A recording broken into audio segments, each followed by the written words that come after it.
Welcome to another edition of Here We Go Cleveland podcast. I'm your host, Bill Hebel. Here with me as always for week 12 in Louisville, of all places, is my co-host, Michael Zappa. What's up, everyone? There any Rick Pitino to the Brown rumors down there?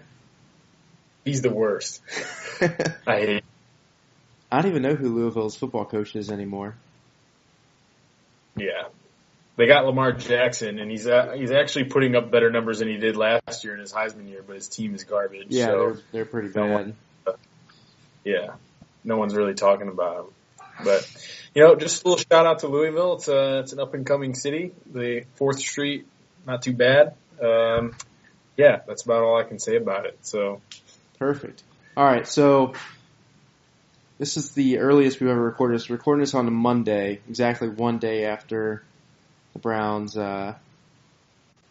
fumbled, I guess is the right word. They completely fumbled that game into the Jaguars' lap.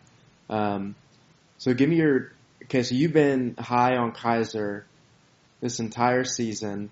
I want to start this off with, give me your quick thoughts on how you feel about his performance in the Jags game and his outlook on the rest of the year, given that performance. Well, I just feel still that he's not getting a fair shake because he is playing not great, but he's also a rookie and he's gone through some stuff this year with a pretty bad supporting cast. So, I think that everyone is so quick. Just even listening to some recaps of the game, everyone was so quick to say, he had multiple opportunities to lead the team down the field to win the game. I think he had two chances in the last 2 minutes, which is true. But at the same time, they were going against the best defense in the NFL. He has not a great supporting cast to make some clutch plays for him, and he has a depleted offensive line. So I think to just throw him under the bus, obviously he's the easiest person to throw under the bus because he's the quarterback, but right. I think it's unfair to just throw him to the wolves. I mean, I think I've still seen enough things from him so far that I think shows potential. So I'm still high on him. I don't think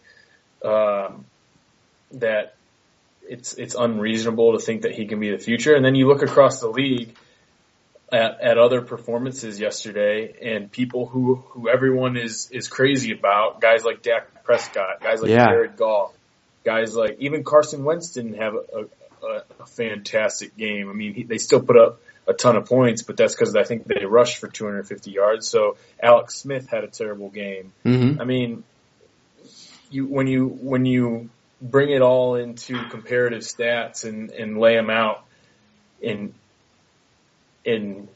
compare them against each other, I'm still optimistic. I know we didn't win the game, but I think he still has a lot to learn, but I'm not ready to just toss it up and say move on.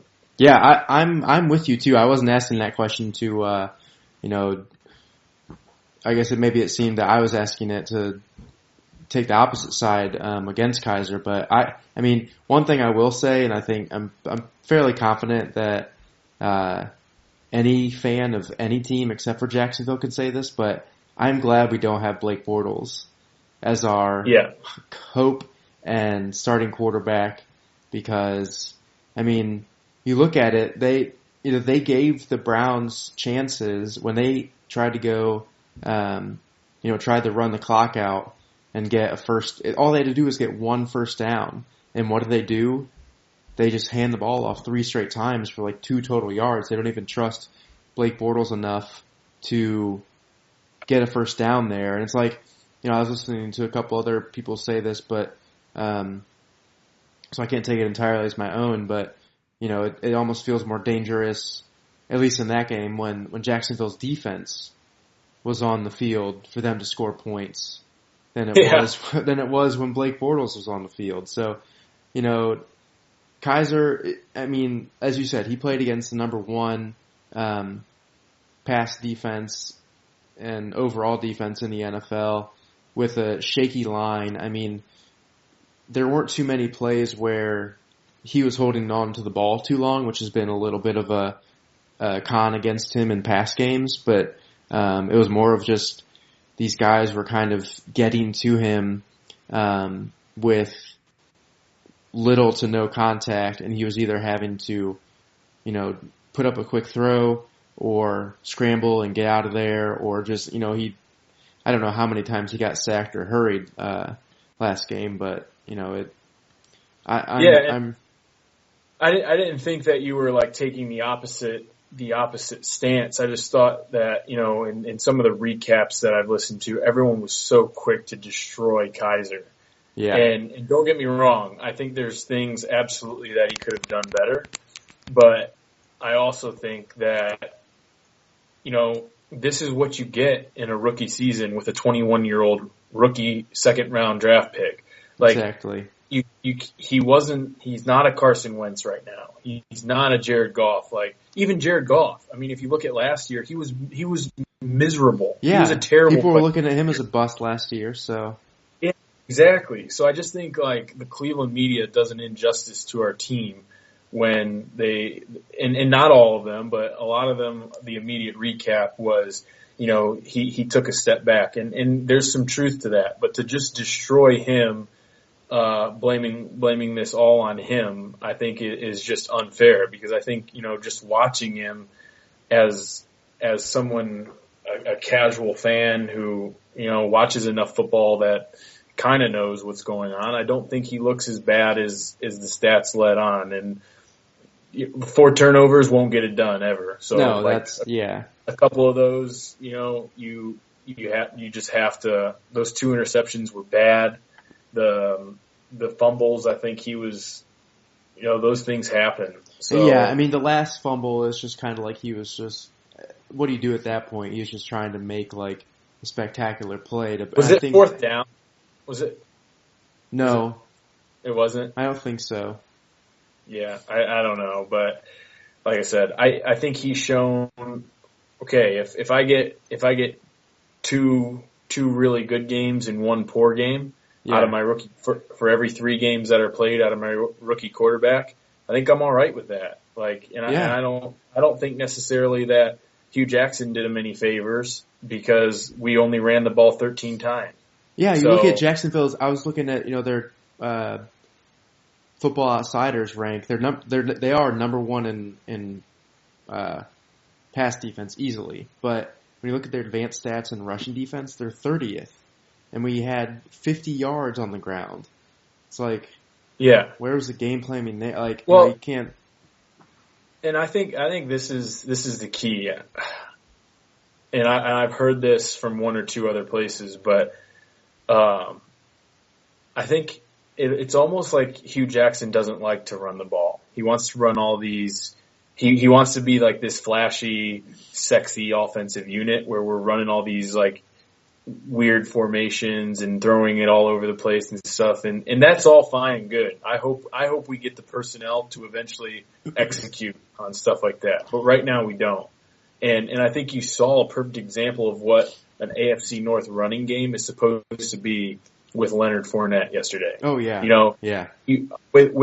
By committing to the running game, you have to understand that it's not, you're not trying to average like 10 yards every play. It's, you have to be able to accept the fact that, Isaiah Crowell, there's going to be, if he runs the ball 25 times, 12 of those runs are probably going to be for 1 or 2 yards. Mm-hmm. And that's not sexy. That's not fun to watch, but the ones that he does break, they're going to be for 15, 20 yards. Yeah. And that's what makes the average of 4.5, 5 yards per carry work.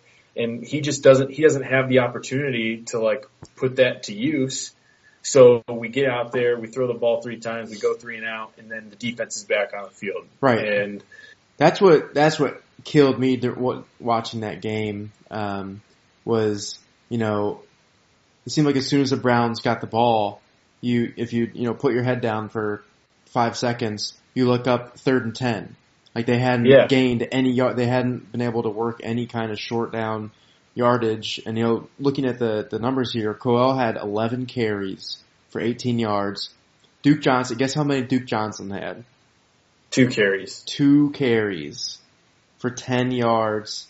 And it's like, how in cold weather in Cleveland, in the AFC North football, do you only have 13 carries for your running back? When, I mean, Leonard Fournette alone had 28. I mean, I know he's more of a workhorse back than Crowell and Duke, but that's why you have 2. Like, yeah. And Bill, if the podcast has showed you anything about me, I want Hugh Jackson to succeed so bad. Yeah. I really do. And I want the front office to succeed. You're riding on everyone that's there right now. Yeah, because I want the continuity. Because I think changing every 2 years is not the recipe for success. But if you can't show any progress, then I don't think you have another option. And gosh, it's just frustrating to watch in a game like that. Us only have 13 rushing attempts. Like it doesn't make any sense to me. Like, can't you get? I mean, I think you should at least be. Can't you get creative from an offensive play calling standpoint with guys like Duke Johnson to do some sort of flip out of the backfield or a toss? Those still count as run plays. Yeah, you've got Coleman back. He can run some sweet. That just goes all back to that has to go back to game plan. How do you only game plan for 13 rushes? I know, a couple of Kaiser's were designed rush plays, so maybe 15 total. Yeah. But you go into this cold weather game, and what is your game plan thinking when you're playing a 20-year-old kid against the number 1 pass defense in the NFL, and what are you thinking? Yeah, Even if you want to, you can't use the excuse that we were so far behind we had to throw the ball. Can't use that excuse. Right. And even if you want to use the excuse that they have such a good defensive run or rushing defense, whatever, that we didn't want or we thought our odds were better against the pass, 13 rushes isn't even enough to figure it out. No. You don't know whether they're getting the best of you or you're getting the best of them from 13 rushes, because that can change so much. So, yeah, it was just so frustrating that, if you ask Kaiser to sit back there and pick apart the best defense secondary in the league, I'm not surprised. And against the best pass rush in the league, I'm not surprised he had 2 fumbles and 2 picks. And that's why I just think everyone's so quick to say, we need to draft a quarterback, we need to do this, we need to do that.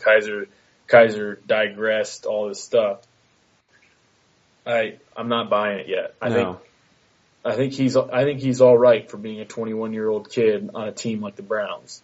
Exactly. And I think, just to jump into the draft a little bit, there's no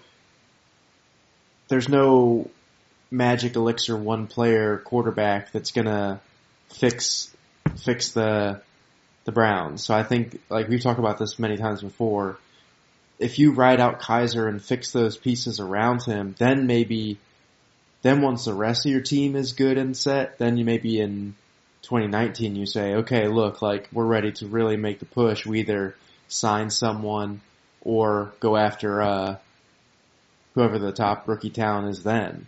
But I think, as we said we both said this before, we just need to ride out Kaiser as long as, at least until he shows us whether he's going to be a competent NFL quarterback or not. Yeah. And I think, so far this season at least, he's shown that, even though I was fighting against him at one point, he's shown that he has been easily the best Browns quarterback that we've put on the field so far. So, yeah, and in a season like this, I can live with his mistakes now. And kind of shifting gears here though, but it was great to see Corey Coleman back and have 80 yards. 80 yards. I know. Okay, so listen to this. This is a great stat, and I got a little trivia question for you. I'm glad you brought that up. So there's only been 2 other Browns players that have got 80 yards this year. Can you name the other 2? Rashard Higgins is one. Yep. And it's not tight ends, it's receivers. It's any skill position. Oh. DeValve? Duke Johnson.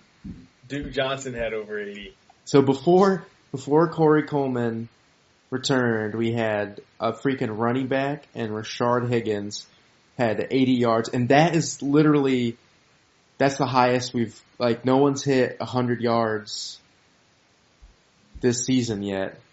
So to have him come back and, like, instantly give that jolt to the offense, and the other good thing is with Corey Coleman is last year he really, obviously he broke his hand, but he really didn't do anything when he came back, and he had a lot of drops because of the cold weather, and a lot of it was blamed on the cold weather.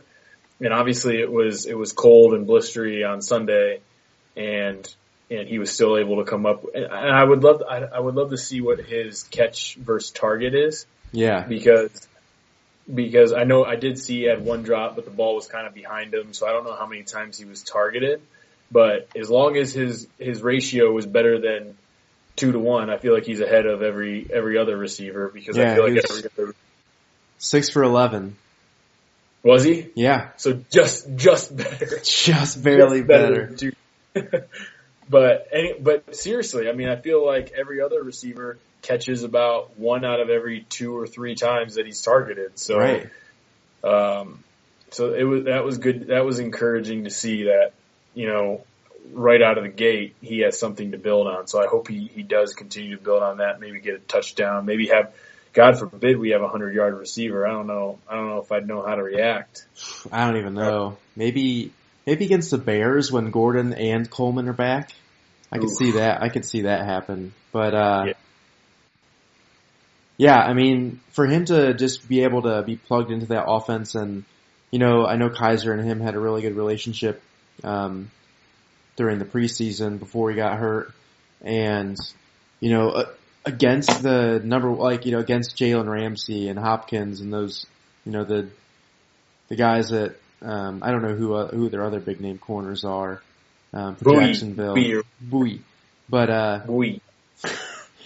For him to put up those numbers against this number 1 defense, I mean, that's pretty, because he was probably they were probably we're going to shut Coleman down because they've seen the tape before. No one else can really do anything. So props to Corey Coleman. Welcome back. We're glad to have you back. Agreed. Can't wait for, today, right, was Josh Gordon's first official practice. So we cannot, he can't play this week, but he's eligible to play against, who would that be in 2 weeks? The Chargers? The Chargers, yeah. Yeah. I know I'm thinking it, but I still think there's 3 or 4 games we can win on this schedule. I really so. do. I mean, any more at this point, I think that the Ravens pose the biggest threat to us. I mean, the Bengals always have our number. Yeah. I mean, the thing is, when you think about the teams we have left, the Chargers are probably playing the best of the teams that we have left. Right. And what is their strength? Their offense. And I guess obviously they have Joey Bosa, so Ingram's a pretty good player too. Yeah. But yeah, so I just think that our strength is our defense. So if you have a really good offense, then this past week, it was kind of tough because their greatest strength matched up with our greatest weakness. Right. And against teams like the Chargers, and I think the defense can at least neutralize some part of the game. So I still stand by the fact that I think there's three more games we potentially win, and if we do, the narrative on the entire season, all the bitching, all the negativity that the media is filled with, everyone will have to eat crow. Everyone. Right. The media. It's going to be great. Everyone has been so quick to say, blow it up. It's all a mess, all this different stuff. And if we pull 3 out, and it's not, like I said, I think that even 2. That was probably our toughest game because we had a rookie quarterback going against the best defense in the NFL. Right. So, yeah, I mean, not every day does your defense get to go against Blake Bortles either, so that kind of helped us out. That's true. I mean, Kaiser still was able to manage, they had about the same attempts, and Kaiser still managed 30-plus yards on Bortles, which is just hilarious. Yeah, I mean, he's ass. Eloquently put by you, Bill. Blake Bortles ass. I cannot believe that. You know how mad when they inevitably miss the playoff run or get booted in the first round. I obviously everyone's going to point to Blake Bortles because he is just. He was fun to watch while we were playing against him, but now because he was so bad. But now it's like the defense at some point is going to go off on him because like we're keeping you in these games. Just can you score us 1 touchdown? Right. And it's like, I don't know if you watched any of the Bills game when they had Peterman start instead of Tyrod Taylor, but, he threw 5 picks in the first half, and the Bills sideline was just like, people were literally throwing their hands up after he was throwing his like third and fourth interception, and like, I could just see the defense going off on board. I mean, I think it was like Alan Hearns during the preseason was like, when after Bortles, after a practice, to the media, he went on like a rant. He's like, I can't stand this guy anymore, or like something like that about he was just not like an NFL or like a top tier quarterback ready to lead them. Yeah. And do you think the fact that the defense for the Browns hasn't had something like that happen speaks to the players or speaks to the coaching staff, or neither?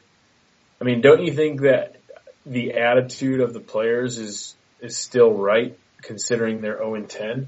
Yeah, I really think so, and I don't know if it's the help of, say, a guy like Joe Thomas who has gone through a lot of losing seasons. It's able to, because this coaching staff is so new, and they get. I don't know how if you've never coached a team like through a long term of adversity, I don't know how that's got to be really hard to dig that up to keep guys motivated the entire year. So I think it maybe comes from the players themselves to want to continue to push that, because at this point, we've said it before, Hugh Jackson kind of only really cares about a win, but the players I think really care about themselves and the team and really developing, so they're able to stay motivated to continue the fight with their guys. So I put it on the players, keep the motivation up. Yeah, because but it must be tough on the coaches too, because I bet none of these coaches have been 0-10 in their career other than you, than you and whoever was here last year. Right. But yeah, I do think that it's shared. I think it's partly the coaches too, to keep them motivated, and because you could easily have guys throwing tantrums on the side when they don't win that game on the defense. Oh yeah. But I think it speaks to the culture that they're sticking together so far, and every game that we lose, that our defense somewhat keeps us in the game. I cringe a little bit because I think it's just like inevitable, or it's just a matter of time. But the last 2 games have been somewhat on them in Detroit and with the Vikings. So right, maybe they understand that. If they put it all together, then we're gonna win. We're gonna win 3 of these games. We're gonna win something here. So, we wrapped up that wraps up our Jags recap. So before we get into the Bengals preview, I have another trivia question for you. So, Myles Garrett, this is a trivia on Browns rookie pass rushing sack leaders. So Myles Garrett currently has 4 total sacks through 5 games played. And so he's 4.5 sacks out of second. So second place or second most sacks that a Browns pass rusher has had is 8.5, and then the career leader for the Browns rookie has 11 sacks in his rookie season. Can you name? Do you have any guesses for who those top two are? Cameron Wimbley. He's number 1. Yep. And Courtney Brown. Number 1, I believe, is Jabal Sheard. What? Yeah. Wait. Cameron Wimbley was number 2? No, Cameron Wimbley was number 1. He had the 11 sacks in his. And Jabal Sheard had 8 as a rookie? 8.5, I think. Let me look this up right now because I didn't write down my answers. I just thought I would remember it. But yeah, I mean, so Myles Garrett. So there's no odds on this obviously, but we've got. Let's see. 6 games left. So he's on pace right now. He's 5 games in and 4 sacks. Get it. He's going to get 11. I think he's going to get 11. He's going to get 11. So you're going 7 sacks in the next 6 games. This is an even more impressive stat than winning 4 of the last 8. I think I'd be more pumped if Myles Garrett went 7 of the last 6. That is, oh my gosh. I think he can do it. I think he ties second. I think he ties second place. Think about the quarterbacks you're going to be going. Phillip Rivers, he probably won't get. I think he'll get 1 against. Well, he just went against Blake Bortles and didn't get 1. He should have. He should have freaking had that 1. I mean, he had a fumble recovery. He had a bunch of almost half sacks. Yeah, and then that 1 was he was amazing, but Blake Bortles got rid of the ball at the last second.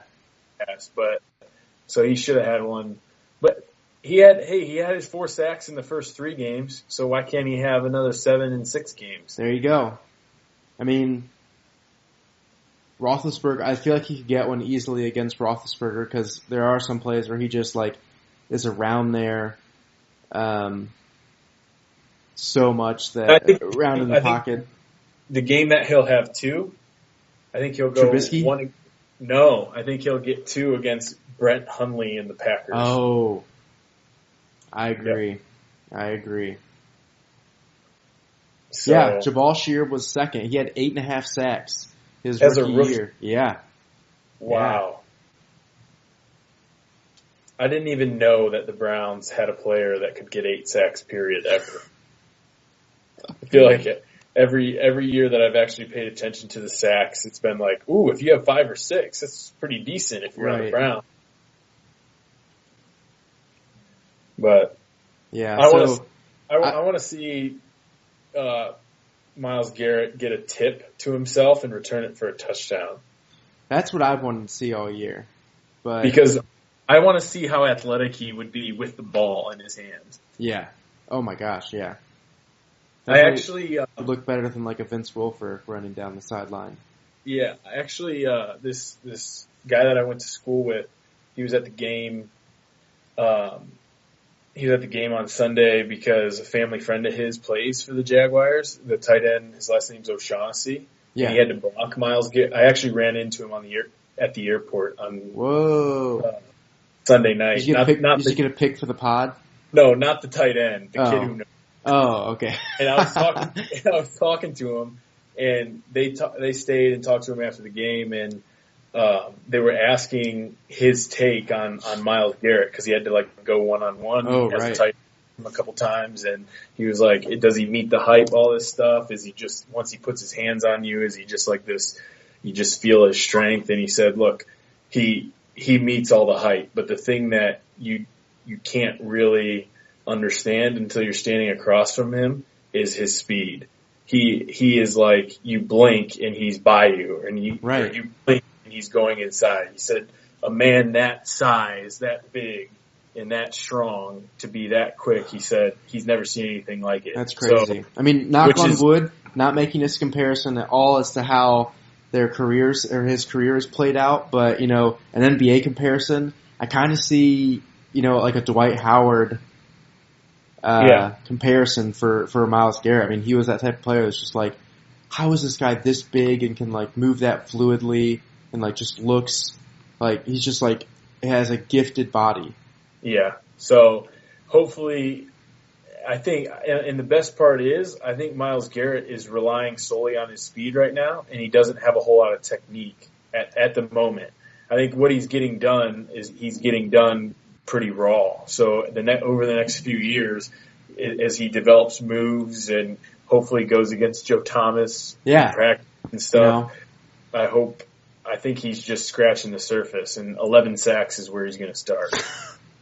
That would be, I feel like he would, you know, with like Kareem Hunt's drop off and, you know, Deshaun Watson's unfortunate injury and, you know, I feel like if Garrett got to 11 sacks by the end of this year, I mean, I could see him being like a dark horse or even winning the Rookie of the Year. Yeah. Because, you know, you look at his other numbers, I mean, I'm not sure how, you know, tackles really translates to defensive ends, but he only has 9 tackles through 5 games. I think some of those other Browns that were at the top of those sack leader list had, you know, 50 plus, but they all played, you know, 6 full seasons, so it's really hard to look at that. And I don't know schematically how if you play in a 3-4, if you're a 3-4 defensive end versus a 4-3, if you get more tackles. Right. I would think in a 3-4 you probably would because there's only 3 guys on the line of scrimmage. Yeah. Maybe. I have no idea. I don't know what the numbers say about that, but I do know that most of those guys played in a 3-4 because this is like the first year that we've played a 4-3 base defense in a while. So yeah. I did want to touch on one thing from the last game for our players to watch. Yeah. Your boy James Burgess just had a quiet 16 tackles. Damn. 3 tackles for loss. So shout out to my guy James Burgess. That's a great pick. Meeting the height last week and just quietly putting together a monster game. So that was great. Yeah. I was encouraged that he's our backup and happy for him that he stepped up and produced. So I hope he keeps that going in Jamie Collins' absence. And it's good to know for next year that, you know, and to be fair, you know, those are the things, if he is able to not match that but be pretty consistent, I think those are the things that you need to be evaluating the front office on. Like, did we pass on Carson Wentz, and that's like essentially unforgivable, right? Like, especially in my mind, because I love Carson Wentz and Deshaun Watson. I still think the jury's still out. Time will tell, but looks that way.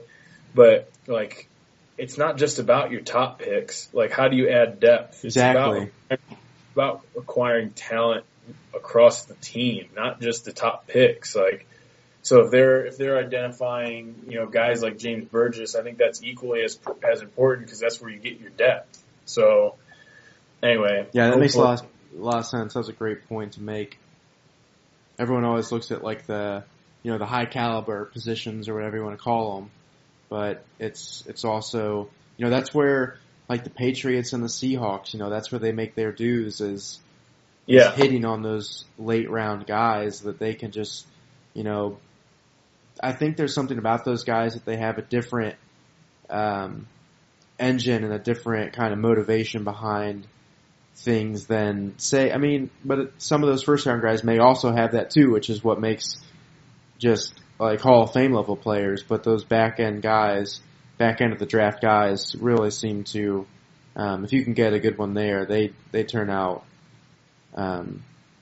better than some of the hyped up players. So and that, you know, you talk about sustainable success, and you know that's where you start to be able to weather injuries and put long, you know, consistent seasons of success together when you have depth, and that's where the depth comes from. Is late round draft picks, mid to late round draft picks, waiver wire pickups, and I think defensive line is a good example of that. Agba and Nassib, I think they're solid players. I think like Nassib, there's worse backup defensive ends in the league than Carl Nassib. So really unfortunate that Agba got hurt, but I think we're slowly, and that's when they talk about the process or the plan.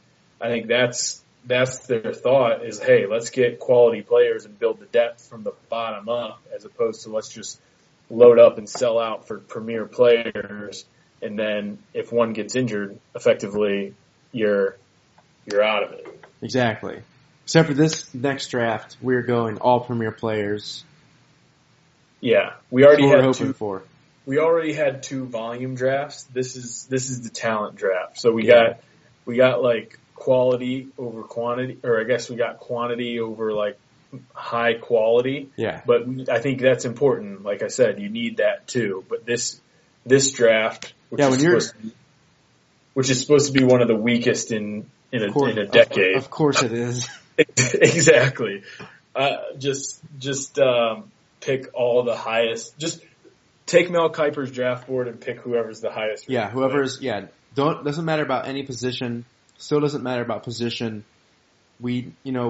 People list out the top needs that the Browns have, and you could flip those around or extend that list to include, all 54 roster guys that we need some kind of upgrade at.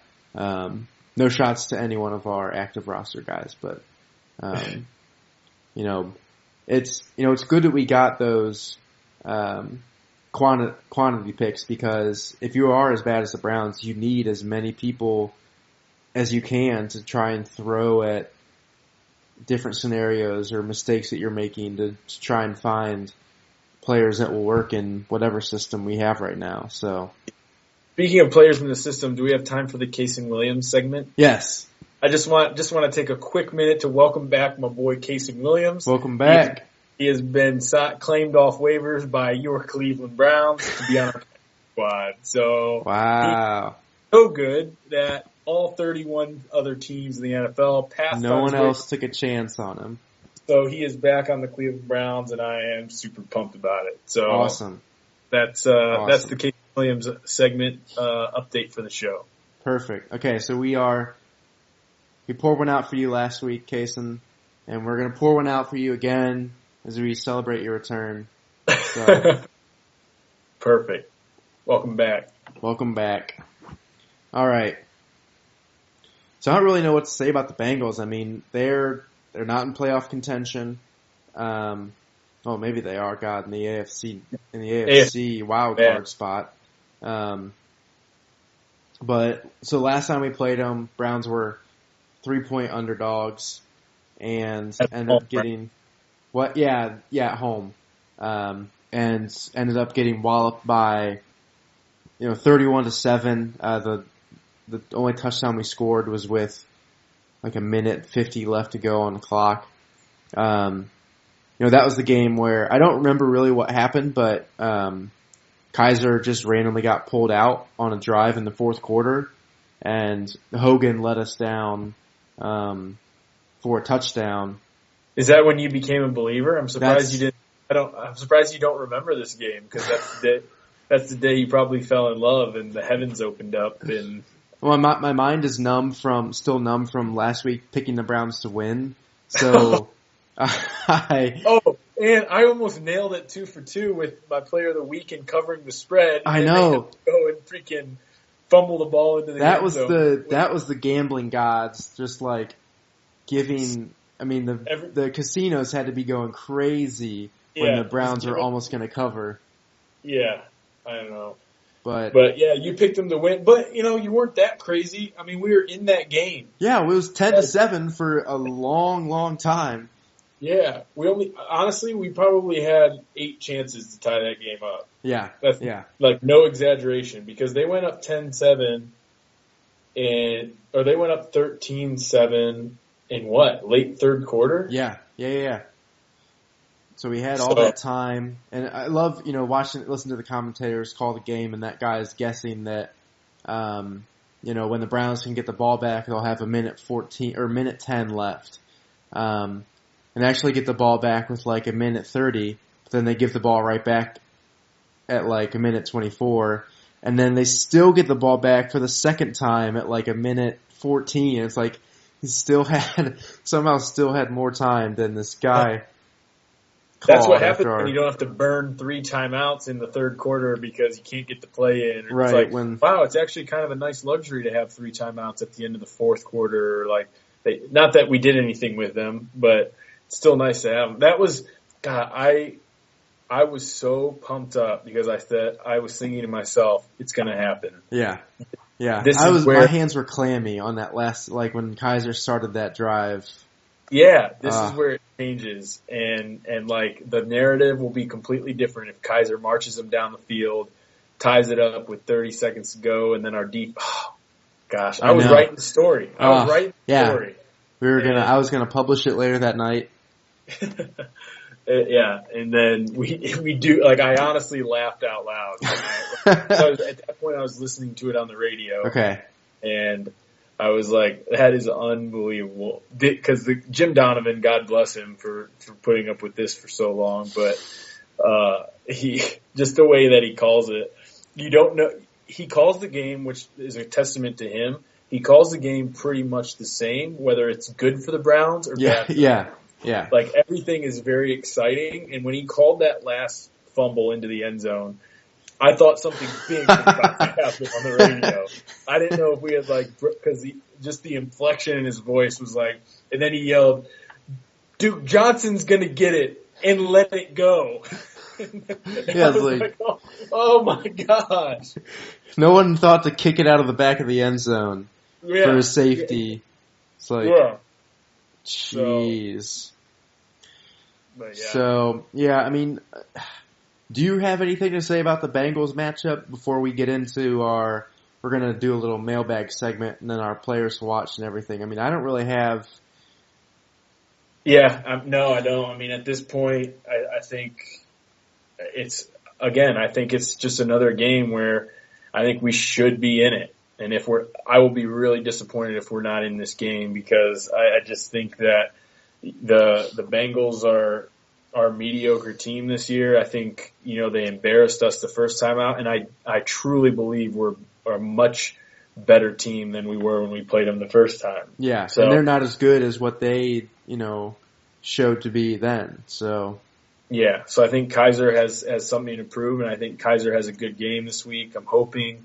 And what do you know? What the cover or what the spread is? 7. Bengals are favored by 7.5. So save our pick for a minute. Yeah, let's save our picks for a minute. We're gonna open up. We got a mailbag question this week. Can you believe it? Yeah, I cannot. It's from a Owen N of R&R Nice Farms. No city or state. So I don't know where this guy's from. Did he write the question all in the subject line of the email? I heard he's good for that.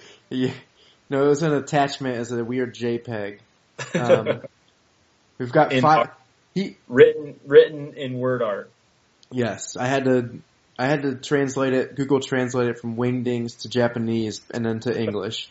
So these questions are a little weird, but so he's got 5 questions, and as gracious hosts on Here We Go Cleveland podcast, we're going to read and answer every single one of these questions. So if you email us at mailbag at herewegocleveland.com and ask us any questions, most specifically on topics or questions related to the Cleveland Browns, or things you want to get off your chest. Yeah. Whatever you want to say. We're here for the masses. We're here for the masses. We're here for the small town folks. So again, mailbag at herewegocleveland.com. Send in your questions, and we'll be happy to shout you out on the pod. And unlike this Owen kid, make sure you leave your city or state so we can shout out where you're from and where you're listening from. So number 1, We've got player. Owen wants to know what's our player to watch on this year's Thanksgiving plate. And maybe it's not just this year, but what's your maybe all-time player to watch on the Thanksgiving plate? For me, it's the stuffing. Oh. The stuffing is hands down. I would eat a bowl of stuffing and give up a turkey any day. I said it. Wow.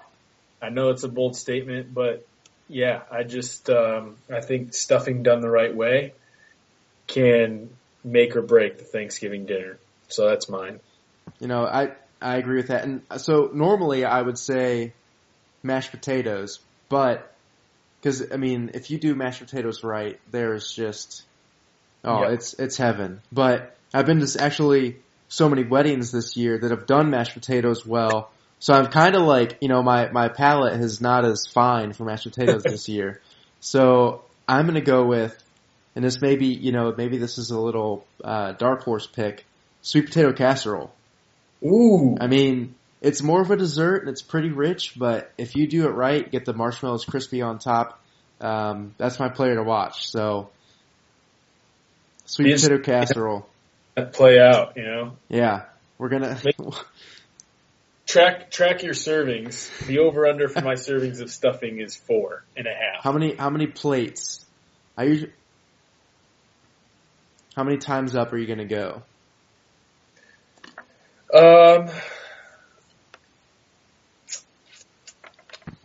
4 for sure. 4, yeah. I think usually it's I think that my over-under would be 4.5. Usually it's 3 plates and 1 dessert plate. One for all the haters, right? Right. 3 and then 1 for the haters. Right. You always got 1 for the haters. All right. Perfect question, Owen. Thanks for, great time of the year question. We would have answered any holiday question at this point, but it just happens to be Thanksgiving. So here's a more Browns related question. How serious do you think Peyton Manning is about running this organization? And also answer, he didn't ask this, but how serious do you think Haslam wants Peyton Manning to be running the Browns organization in some manner in 2018? Well, first of all, let's talk about the report of the Browns having sincere right. Yes. in hiring Peyton Manning. What? Is that a report? Obviously, the Browns' interest is legitimate and genuine. Right. But do I give a shit if their interest is sincere or not? I don't know how that makes a headline. That's trying to use words when you have no content and you're trying to make some kind of content. Yeah, I was so taken back by that because I was like, that sincere doesn't go in a sports headline ever unless it's sincere apology. Maybe. I don't know. That's a bad headline. To me, it's not news that the Browns want to bring in a big name. Yeah. To help them. The Browns are sincerely interested in bringing Aaron Rodgers on next year's quarterback. Yeah, exactly. So, anyway, I think Peyton Manning's interest in joining is 0%. 0%. Okay. Unless there's equity in ownership. Yeah. If he's offered equity in the team, then I think that's the only way Peyton has any interest. Otherwise, why? He could be hired at probably 10 other teams that will pay him whatever he wants. But I don't think a lot of other teams will give him part ownership, but I think Haslam would be willing to do that to help. I think he really would, and I don't think, so I put, Peyton Manning right now. There are some rumors that, WKYC Cleveland was saying that they spotted him at the airport or whatever, and but then there's also reports that all the rumors are false. So, yeah, I put Peyton Manning wanting to work for the Browns at a 20%, but I think Haslam wants him in some role at 95%. Yeah, and whether that's all this entire year and ever since he hired Sashi Brown, Haslam has had Brown's back. So I don't see Peyton Manning coming in as a swap for a GM, but I see him maybe as a over the player operations or as president of the Browns or some manner in that where he still has a very high leverage decision making, but he's more of a face and a Papa John's spokesman for the Cleveland Browns. Do we get Papa John's with Peyton Manning? Mean, not Papa John's, but the Papa John. Does he come with? Are they a package deal? Because if that's the case, then that changes my whole outlook. Maybe we could. What if the Browns fire Hugh Jackson and hire Urban Meyer, but dress Urban Meyer as Papa John for every game? I think you're on to something there. I think that's the. I think Papa John has to stay and like film all the commercials and everything like that. But I think we could get like an Urban Meyer lookalike deal to coach the Browns. I know if there aren't already, there will be at least, 20 Papa John franchises opening up around Cleveland if Peyton Manning gets hired there. So, yeah, it makes sense, obviously, that the Browns are interested in a high IQ, a high football IQ guy who, most of all of his teammates and all of his,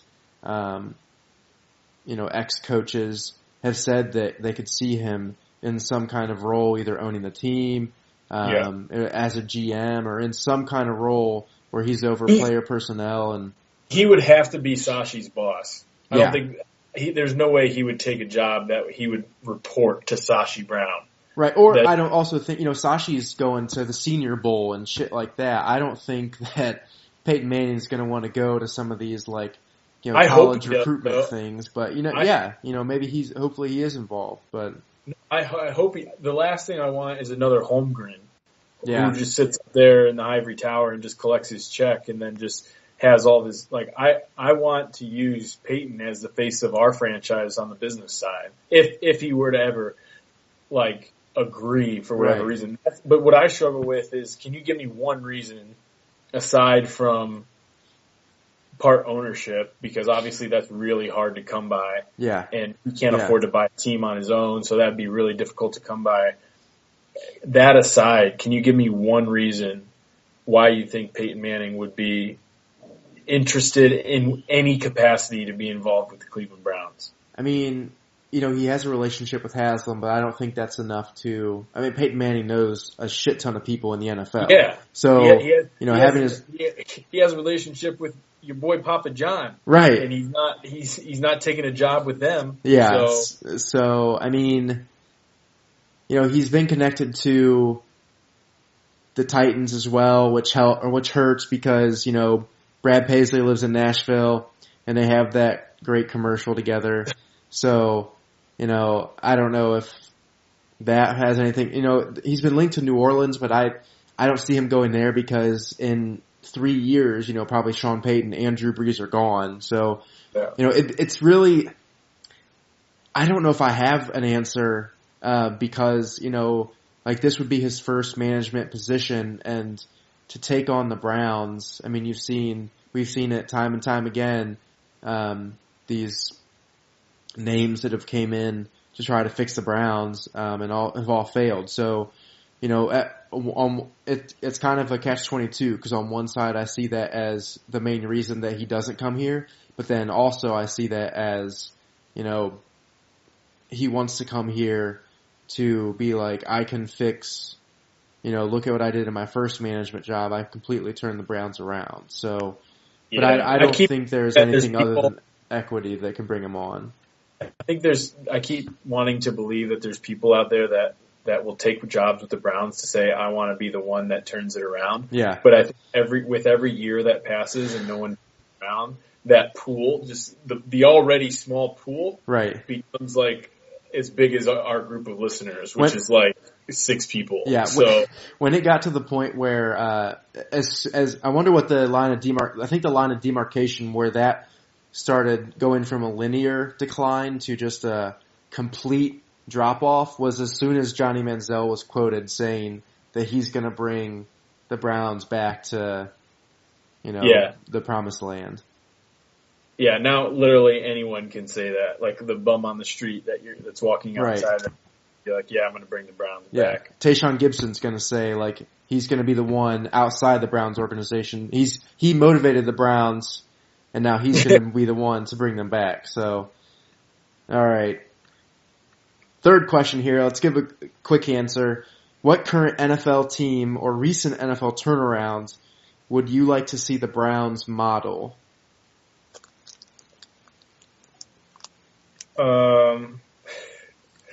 Any of them? Yeah. Honestly, there's about 5 teams that I would not want to model them Yeah, after. no Giants, no. I would even say no Jaguars, just because of the fact that they've kept Blake Bortles for this long. Yeah, I mean, I wouldn't rule the Jaguars out because they are 7-3, but I would rule it would honestly be easier to name the teams that I wouldn't want to rebuild after. Right. And that would be Let's do that. Yeah, like 49ers, 49ers, Giants, Bears, Bucks. Yeah. Jets. Yeah. Well, Miami. Miami's got to be up there. They have not built a great team at all. Yeah, and they've just spent Right. like ridiculous money. I guess if I had to choose one that I would like to build, I think what the Rams are doing, aside from getting blown out by the Vikings this year, Yeah. I like what the Rams are doing with a stud running back, a pretty good defense, good quarterback, couple of good wide receivers. I like what they're doing, and I mean, yeah, I guess if I had to pick a young, what I would consider up and coming team, that'd be the one. I think when you look at the up and coming teams, though, most of them, when you think about teams that haven't historically been in it, Mm-hmm. you think about the Vikings this year, Right. great defense. Think about the Jaguars, great defense. The Rams have a great defense. Rams, great defense. Like all these teams that are up and coming this year have a really good defense. So maybe there is a plan at work here that's just taking a long time that they're saying, look, Yeah. And if you look at like the Rams and the Eagles, probably the two top teams, you could argue this far that are part of that bunch that have recently turned things around. I mean, you know, it kind of stings, but they had great defenses, and up until 2 years ago, they didn't have a quarterback. Yeah. You know, I don't even remember who was trying to throw passes to Robert Woods and those guys, and when the Rams first left, I mean, it was like Sam Bradford was throwing passes to those guys when they first left St. Louis. So, I mean, it stings that the Browns can't have those guys, but, you know, I think they were built up a lot more around each position before they went out and got a quarterback, which is why they did draft quarterbacks last year. So I think the Browns are just a few, you know, maybe just this off season and one more away from being able to, you know, because these teams are kind of surprised. I mean, Philadelphia maybe wasn't as much as a surprise, but the Rams being they're 7-3 now. I mean, that was not. No one saw that at the beginning of the year. Nor the Vikings with Case Keenum. No, right. Oh. So yeah, right. I'm going to say Rams. You say Vikings, or do you say someone else? I mean, I say the Eagles. Okay. Yeah, I really like the Eagles. I mean, every time you watch them, it's like they can do no wrong. It really seems like. And let's just give a little credit to the Eagles front office. Yeah, definitely. Everyone wants to talk so much shit about how the Browns gave up or passed on Carson Wentz. They got a haul for that pick. And let's give a little credit. Let's give a little credit to the Eagles for gambling and taking a shot and like really believing in a player and it working out. Because I think that's the bigger story, that they put it all on the table and said, look, we believe in this guy. We've done our homework. Like, to me, it's more about that than it is about the Browns passing on them. Yeah, definitely. The Eagle, yeah, they've done a fantastic job. I think most of their defensive stars, they drafted probably, 4 or 5 years ago, and when they came up on off of rookie contracts last year, they paid them out. Like Fletcher Cox and those guys, like they made sure to keep those good guys around, and then also continuing development with signing Jeffrey and drafting, Carson Wentz, and then even during the middle of the season picking up Jay Ajayi, who, I mean, that team is stacked and loaded for, the next 4 to 6 years, barring any injury or anything like that. So you got the Rams, and I got the Eagles. Maybe a potential. Maybe we'll see them in the NFC. Yeah, NFC Championship game or something like that. I don't know, the Rams. The Rams' schedule is a little iffy the rest of the year. They may end up, closer to 500 definitely closer to 500 than they are right now. So, okay, Owen's fourth question. This is specifically for you. Can we win 4 of the last 6? Obviously. At this point, I'm going to be surprised if we don't win 6 of the last 6. If we win 4 of the last 6, are you going to get that tattooed on you somewhere? A quote about... Yeah. I think we should just change the name of the podcast to 4 of the last 8. So that no matter... If we win 4 of the last 6, or 4 of the last 8, which would make it 4 of the last 8. Right. This podcast better catapult to the top of the iTunes most listened. I think so. I think so. Sports podcast. People would at least give us 4 out of the last 8 or 4 out of the last 6 stars, so we'd have that going for us. Yeah, I do. I still don't think that there's a team on this the rest of the schedule that's overly intimidating. Steelers? I don't think we're going to. Yeah, that's a good point. I guess except Can't for the leave Steelers, them out, yeah. But I'm not convinced by that time that they're going to be sitting well on top of the AFC North and probably the first overall seed. I really think that they'll probably be the top seed.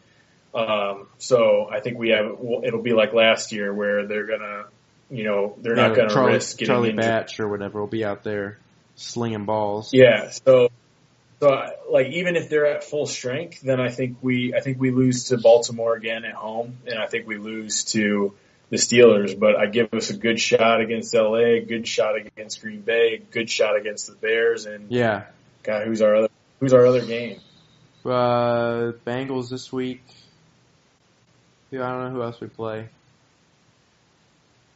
It doesn't matter. We're going to win 4 of the last 6, so it doesn't matter who we play. Yeah. Exactly. So I'm still holding out hope because I'm not wrong yet. No, you're definitely not wrong. You still have 3 more games before you could be completely wrong, but yeah. Yeah, we've got at Bengals, at Chargers, Packers, Ravens, Bears, Steelers. Okay. So yeah, those are the 6 left. So I don't know if we win 4 of them, but I definitely see we should beat and it's hard for me to I don't know if the Browns should win, but we should beat the Packers and the Bears. I think, Hugh Jackson and, he's actually like 2-0 or I think 2-0 on Christmas Eve. So if he can turn that into a 3-0 on Christmas Eve against the Bears, that'd be perfect. I think we can easily win, against the Packers. I wonder what the line, that's going to be an interesting line. It's home against the Packers. If they're still playing as terrible as they have with Brett Hundley, that could be, the Browns actually might be favored in that game. And then, I know that it seems like, Bengals, Ravens, Steelers could, easily beat us, but you never know in AFC North games. I mean, there's always a rivalry. There's always a different mentality that goes into those games. They're the teams that you play twice a year. And especially late in the season when the some of those teams, I mean, only the Steelers really are really in contention for a playoff spot. That, the Browns are easily hungrier than the other teams for wins. So I don't know about 4 of the last 6, although I would like to change the podcast name. But I think maybe, 3 of those, definitely 2, and then 3 or 4. I mean, 4 would be a godsend, but 3 would be a blessing. And I think 2 I'm marking it down. I'm locking it in. These 2 Browns are going to win at least 2 games the rest of the year. So that's my lock. That's exciting. That means the worst is behind us, Bill. In either scenario, the worst is behind us because we're going to win. We're going to win. And you know what? Our second half is going to be infinitely better than the first half. So, Okay. And his last question, which let's just laugh together at, is when do you need another guest on the pod? Never. No. This is a two-man duo. Yeah. Whenever we find someone with enough knowledge and opinion to speak to the real issues that are pressing Cleveland sports fans. Right. Whenever we can get someone with at least a non-dial-up internet speed that can promise that they won't call in from out in the middle of a field. You have to go to a cafe if you want to be in. An internet cafe. I'm sure they have a lot of those near wherever Owen Nice is from. They have a lot of those. But no, we'll be happy to have you on shortly. If anyone can't tell, we've been kidding the entire time that we don't know who Owen Nice is. He's been on 2 pods already. If you make it to 10 pods on here, you get a special belt buckle. So we're going to keep everyone at 9 if they ever get to that point. So that's all the questions that Owen has. I'm done with this ridiculous talk. Who's finally, our 2 last segments, players to watch and our picks. Who's your player to watch? I think you see a big bounce back game from Deshaun Kaiser this week, because I think this is the first game where he's really felt like, the team, the game has been within reach and he didn't do enough to get it done and actually didn't get any better. So I think you see a big bounce back game from him this week. And, I'm picking the Bengals to cover. Okay. So Bengals we didn't say it, but we said it a long time ago, but Bengals are favored by 7.5 points. And that honestly, it hurts me to pick them because I don't truly believe it. Yeah. But I'm just, until the Browns cover a spread or until they win a game, I have to pick against them. So, and my defensive player to watch is, I think the secondary. If the secondary can play well this week, then I think we'll have a great shot to win because our defensive line has been playing well. Our linebackers have been playing all right. So yeah, BBC, Brian Body Calhoun, he hasn't been showing up on the tape a whole lot lately. Yeah. Taylor's been playing all right. So I guess if I had to pick it, it'd be the secondary.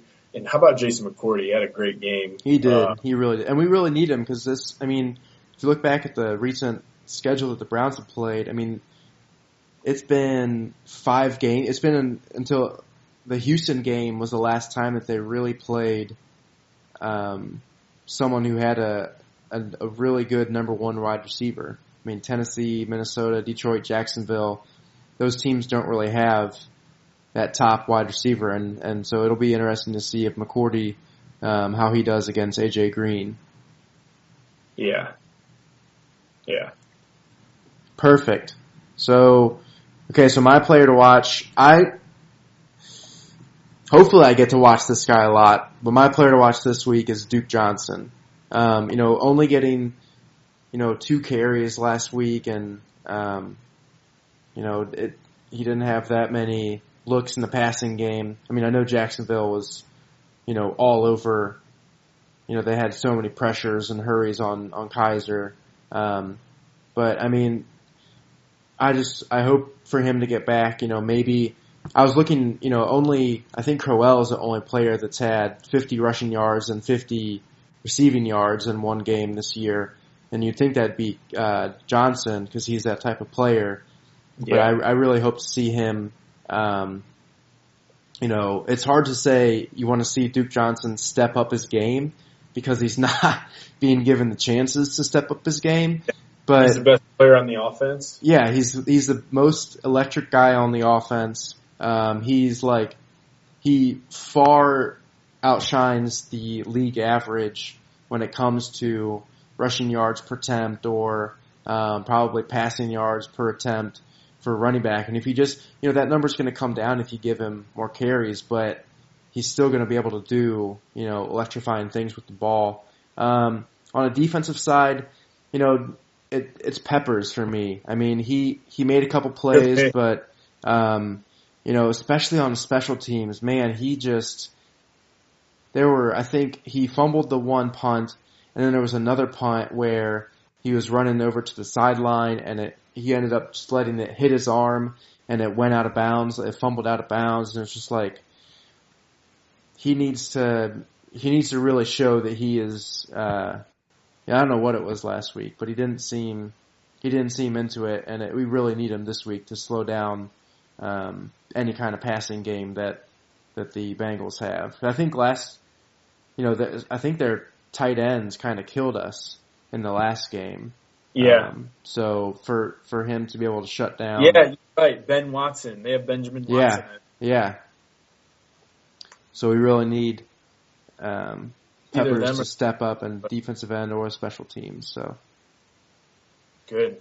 And my pick, with this being at Cincinnati, and you're gonna pick the Browns. Yes. With everything going against the Browns and this being in Cincinnati and the line being 7.5, I'm going to go ahead and pick the Browns. Pick the Browns. I would love to see the Browns cover, but I mean, this being in Cincinnati and the AFC North, that second wild card spot is just a real shakeup. And I know Baltimore's a game ahead of Cincinnati right now, but they still somehow have a shot. And so I think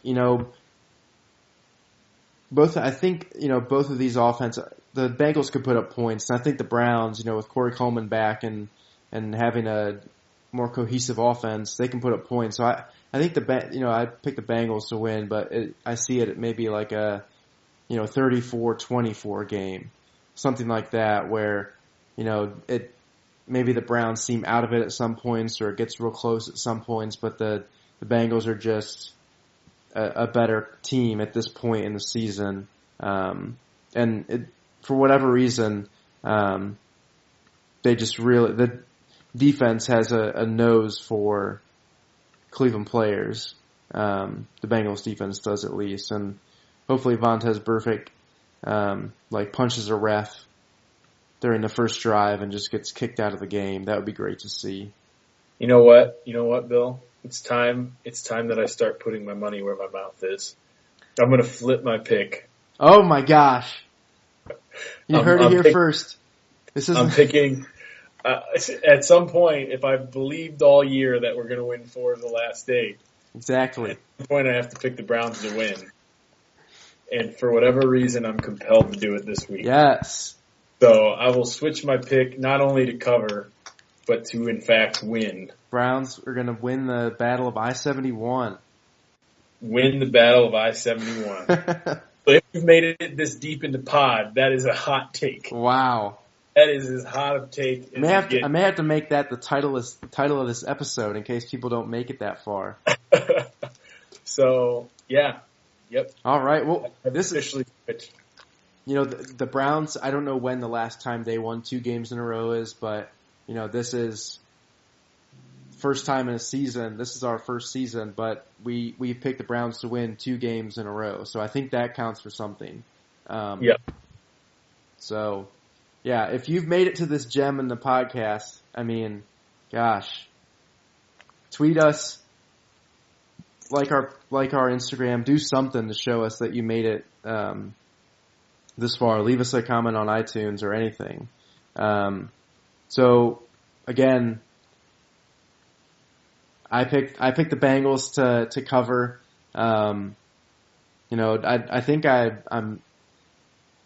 If I wouldn't have picked the Browns to win last week, I think maybe I would have picked them to cover this week. But I just don't see. I do see the Browns as winning. I said 5 minutes ago. I do see them as winning 2 or 3 games, hopefully 4, the rest of the season. But I just don't think that this is one of those games. Yeah. Yep. So, shout out to anyone that made it this far. Shout out to Owen for sending in a mailbag question. Shout out to all our listeners. You can subscribe. If you aren't currently, please subscribe on iTunes, Stitcher, and SoundCloud. And leave us a rating and review. And just a quick note here. Maybe we should say this at the beginning of the next pod, but December 17th, Here We Go Cleveland is going to be making its way up to a Browns game to watch the Browns play the Baltimore Ravens. So if you're a fan and you want to come up and hang out with us prior to the game, we'll be there December 7th. More details to come. It'll probably just be me and you that listen to that part. So yeah, and go to the game. So yeah, right. All right, everybody. Good. Thanks for listening. Have a good week. Happy Thanksgiving. Happy Thanksgiving, everybody. Thank you to all of our listeners. Yes, we're so grateful for you guys. Seriously. Go Browns. Go Browns. All right. See you guys.